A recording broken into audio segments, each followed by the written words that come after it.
Hello students, this is Professor Chalai, and in this video we're going to talk about units of measurements. You can follow along using our chapter 1 worksheet. Units give meaning to numbers, and they tell us what kind of measurements those numbers belong to, what story those numbers tell. And here in the United States, we use what we call the English system of measurement. So for example, for length and distance, we might use the inch, or if it's longer, we might use a yard or a mile. For mass, we use pounds, shortened to LBS, or ounces, depending on what you're trying to measure. That's OZS. For time, we use seconds to measure very small things, and then minutes and hours for larger things. For temperature, the weatherman often reports temperatures in degree Fahrenheit. And for volume, we use various numbers of things, including we use teaspoons and tablespoons. We use things like quarts and pints and cups and all sorts of things to measure volume.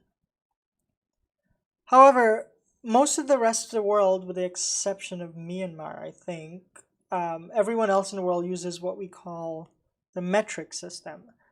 And so in the metric system, the standard unit for length or distance is the meter, symbol M.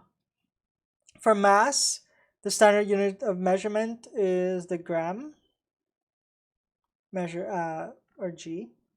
For time, they also use seconds and minutes and hours. For temperature, they use the degrees Celsius. And for volume, they use things like the liter, symbol L, capital L. In science, we use what we call the SI system. SI here stands for Système, it's French, so I might be spelling it wrong, International, or the International System of Measurement.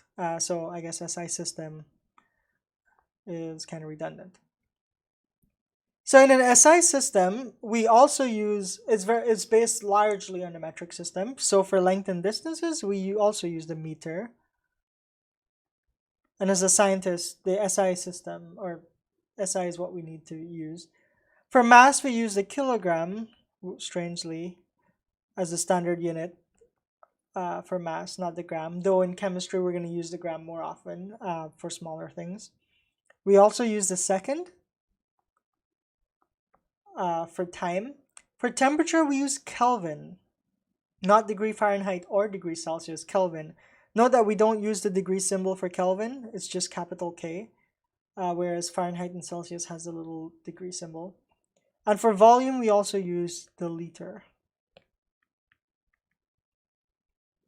And there, in a summary, are all the units of measurements that are used around the world and in science specifically.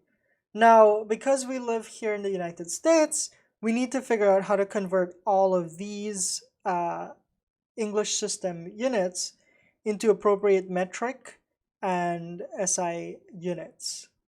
And you're going to spend a lot of time in this unit learning how to convert each of these into the appropriate unit so that we can do calculations with.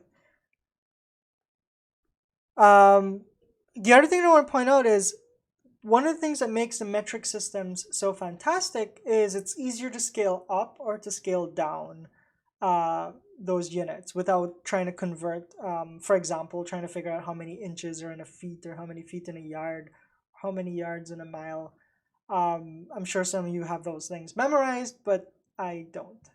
But the SI system and the metric system have these simplified. For example, if you take your base unit, and let's say your base unit is just a meter, and you want to talk about something that's 10 times as long, well, or rather 1,000 times longer, well, that's a kilometer. Something that's 1,000,000 times longer, or 10 to the 6 times longer, that is a megameter, big M. mega. A billion times longer, that's a gigameter. And 10 to the 12 times longer, that's a terameter. If you wanted to go smaller, it's very easy as well. 10 times smaller, we get a decimeter. 100 times smaller, a centimeter. 1,000 times smaller, a millimeter, and so on. Then we have micrometers, nanometers, picometers, and femtometers. And so it's easy to scale to the very, very large or to the very, very small. I would have to ask you to try to memorize all of these little prefix multipliers. They work for all of the metric units. So we could have, for example, a micrometer for length, or if we're looking at volume instead of liters, we could have a nanoliter of a very, very tiny, small volume of some thing. We could have a centisecond. That's 100 times shorter than a second, or a millisecond, 1,000 times shorter than a second. Some of you who check your internet ping might have it measured in milliseconds. It's 1,000 times smaller than a second. So these are very, very useful for talking about very small or very large things using the SI units and metric units. In the English system that we use in America, these are completely useless because we have different names for the larger things and the smaller things, like a teaspoon to a tablespoon. So I would have you memorize each of these and the factors that are associated with them and how to use them. For example, one femtometer is 1 times 10 to the minus 15 times whatever the meter was. An easy way to remember the ones that go larger than the base unit is to think of computer storage space. You start with a byte. 1,000 times larger, roughly, is a kilobyte.